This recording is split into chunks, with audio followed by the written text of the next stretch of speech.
Stock x ray इसमें हम बात करेंगे आज तेल गैस कंपनीज की। वो इसलिए क्योंकि जो प्रधानमंत्री मोदी जी जब अमेरिका गए और कुछ एक कॉन्ट्रैक्ट साइन हुए तो उसमें एक इम्पॉर्टेंट चीज़ थी कि तेल गैस का इंपोर्ट हम अमेरिका से करेंगे। थोड़ा सा उसको डीप में समझते हैं कि क्या कुछ बारीकियां उसके बाद उसमें तेल गैस कंपनियों पर अब करना क्या है। क्योंकि अमेरिका भारत पर अमेरिका से तेल इंपोर्ट करने का दबाव तो बढ़ ही रहा है। अब अमेरिकी तेल इंपोर्ट में ट्रांसपोर्ट कॉस्ट काफ़ी ज़्यादा होती है, क्योंकि हम अभी तक जो आसपास के देश हैं हमारे पड़ोसी मुल्क, उनसे तेल खरीद लेते हैं तो हमारी ट्रांसपोर्ट कॉस्ट कम लगती है। अमेरिका से खरीदेंगे तो हमारा ज़्यादा कॉस्टिंग आएगी। अगर हम देखें तो भारत के तेल इंपोर्ट जो डेटा देखते हैं कि तेल इंपोर्ट हम जितने देशों से करते हैं मेजरली, वहाँ पर अमेरिका की रैंक 5th है। यानी कि हम एक बड़ा हिस्सा तो खरीदते हैं लेकिन अमेरिका 5वें नंबर पर आता है। अप्रैल नवंबर में अभी तक अप्रैल से लेकर नवंबर तक का डेटा है, जिसमें कि अमेरिका से जो तेल इंपोर्ट किया गया है वो करीब $4 बिलियन की वैल्यू का किया गया है। तो अगर इस पूरे फाइनेंशियल ईयर के लिए भी देख लें कि दिसंबर से लेके मार्च तक और जो वैल्यू बनेगी तो वो अगर इसी स्पीड पे चले तो करीब $6 बिलियन के करीब की बनेगी। तो अमेरिका चाहता है कि ये वैल्यू बढ़े और हमारा जो फोकस है वो अमेरिका से इंपोर्ट करने पर ज़्यादा हो। एक बार डेटा देख लेते हैं हमारा भारत का जो तेल इंपोर्ट है वो किस देश से कितना परसेंट आता है। तो हमारी टोटल रिक्वायरमेंट का 37.6% क्रूड हम रशिया से इंपोर्ट करते हैं, 19.3% क्रूड हम इराक से इंपोर्ट करते हैं, सऊदी अरब से 13.3%, यूएई से 9.1%, अमेरिका से 4.3% और अन्य देशों से 16.4%। अब ये अमेरिका का अगर पाई बढ़ जाएगा, यानी कि अमेरिका का अगर हिस्सा जो कि 4.3% है, ये अगर बढ़ के नाउ सपोज 12-13% हो जाता है या 20% तक चला जाता है, अगर हमें उनसे इंपोर्ट बढ़ाना पड़ता है तो हमारी शिपिंग कॉस्ट तो बढ़ेगी, लेकिन क्या कुछ फ़ायदा होगा? क्योंकि एक तरफ है कि अमेरिका हमसे बोल रहा है कि आप इंपोर्ट कुछ ना कुछ तो करो। तो इंडिया ने क्या किया? इंडिया ने 2-3 चीज़ें बड़ी बड़ी जो वैल्यू की हाई वैल्यू चीज़ें वो बाय करने के लिए बोल दिया कि डिफेंस के हम चीज़ें कर लेंगे, बाय कर लेंगे, क्रूड बाय कर लेंगे, गैस बाय कर लेंगे, क्योंकि ये हाई वैल्यू हैं, इन पे ज़्यादा खर्च भी होता है इंडिया का। तो यहाँ पर इंडिया को एक तरह से उन्होंने अपने सारे ट्रेड्स को बचा लिया। जो टेक्सटाइल एक्सपोर्ट करते हैं, फार्मा एक्सपोर्ट करते हैं, IT सर्विसेज एक्सपोर्ट करते हैं, उस डेफिसिट को बचा लिया। अब ये देखना इंटरेस्टिंग होगा कि तेल कंपनियों पर होगा क्या। एक एक करके लेते हैं। पहले ऑयल एक्सप्लोरेशन कंपनीज। सर, मैं पहले बात करूंगा सेलन एक्सप्लोरेशन और हिंदुस्तान ऑयल एक्सप्लोरेशन, इन पर किस तरह के चार्ट पैटर्न बन रहे हैं? तो हिंद ऑयल एक्सप्लोरेशन की बात करें, ओवरऑल जो स्ट्रक्चर है हम देखें तो एक कंसोलिडेशन में ही स्टॉक ट्रेड कर रहा है। तो आई थिंक लोअर लेवल पे सपोर्ट पे कंसोलिडेशन कर रहा है, तो आई थिंक स्टॉक में अपने पर्टिकुलर लो को भी होल्ड किया है। तो यहाँ पे अगर एंट्री करनी है तो की जा सकती है, बट एक स्टॉप लॉस रखना होगा 186 का शॉर्ट टर्म के लिए। यहाँ से पॉसिबल रिवर्सल का देखने मिलता है तो 220 फर्स्ट रेजिस्टेंस है वो ब्रेक करते तो फिर उसके बाद 240 तक के लेवल से देखने मिल सकते हैं हिंदुस्तान ऑयल एक्सप्लोरेशन में। तो एंट्री की जा सकती है विद स्टॉप लॉस ऑफ 185। और सर सेलन में?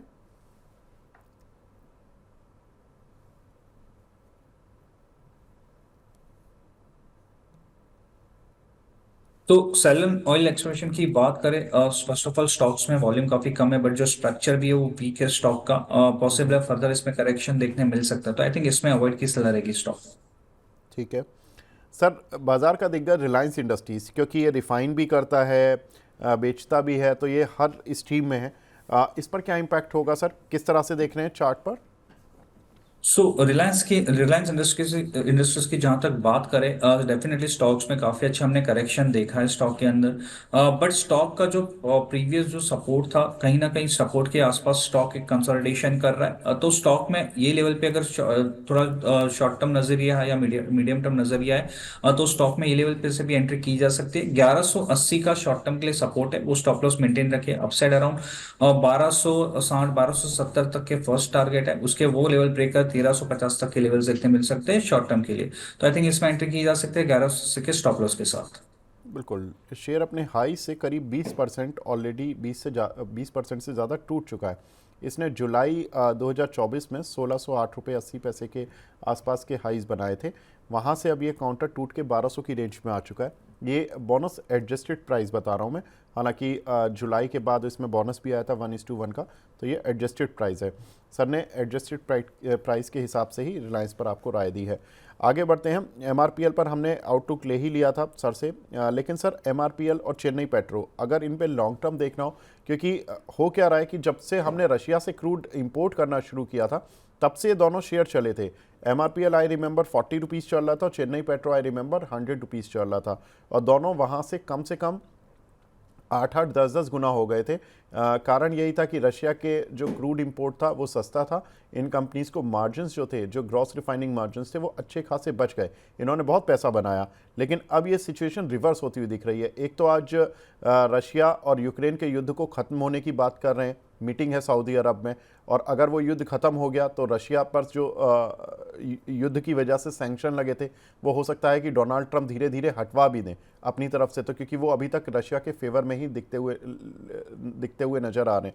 अगर ऐसा होता है तो रशिया फिर एक बार इंटरनेशनल मार्केट में खुलकर तेल की सप्लाई करेगा, और जो वो डिस्काउंट हमें देता रहा है वो शायद नहीं देगा।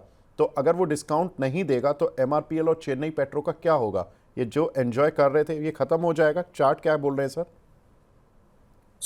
जैसे हमने बात की, चार्ट पे भी हमें देखने मिल रहा है कि जो स्ट्रक्चर हुआ है, जैसे हमने एमआरपीएल की तो बात की, जैसे स्ट्रक्चर वीक हुआ है, चेन्नई पेट्रो में भी जो स्ट्रक्चर बना है वो स्टॉक का नेगेटिव ट्रेंड है। स्टॉक काफी जो प्रीवियस जो इंपॉर्टेंट सपोर्ट लेवल थे वो भी स्टॉक ने डिसाइसिवली ब्रेक किया है। स्टॉक का जो ट्रेंड है वो भी लो टॉप लॉन्ग टर्म स्ट्रक्चर में पॉसिबल है, फर्दर और करेक्शन देखने मिल सकता है ये पर्टिकुलर स्टॉक में भी। तो आई थिंक इसमें भी न्यू एंट्री की सलाह नहीं रहेगी, जिनके पास है उनको भी सलाह रहेगी कि ये लेवल पे एग्जिट की सलाह रहेगी स्टॉक में से, both MRPL and Chennai petro में। जी।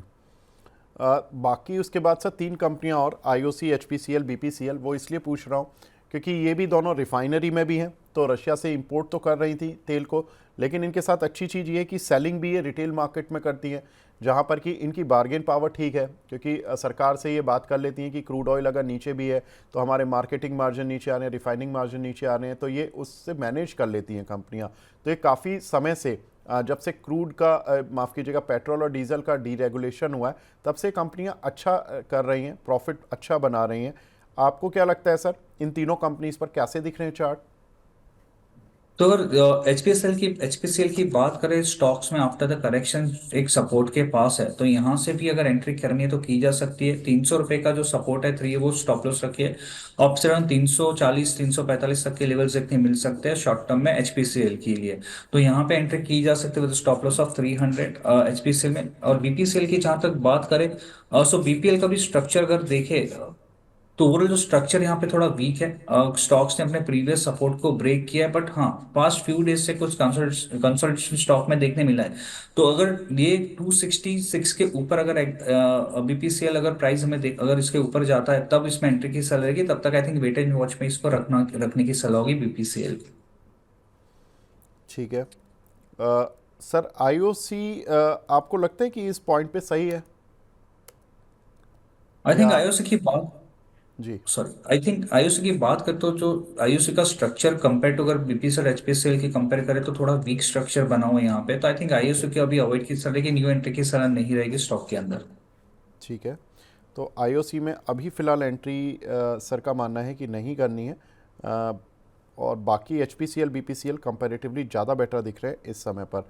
सर दो काउंटर और मैं बात कर लेता हूँ, ओएनजीसी और ऑयल इंडिया। पूरा oil and gas oil cover हो जाएगा। कैसे देख रहे हैं सर?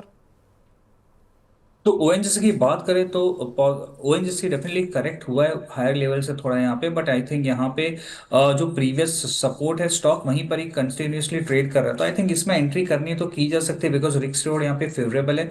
और 224, सॉरी, हाँ 224 का सपोर्ट है स्टॉक के लिए, ये सपोर्ट है, ये स्टॉप लॉस रखिए। अपसाइड अराउंड 245 तक के लेवल शॉर्ट टर्म में देखने मिल सकते हैं ओएनजीसी में, तो इसमें न्यू एंट्री भी की जा सकती है, और जिनके पास है वो बने रह सकते हैं with the stop loss of 224।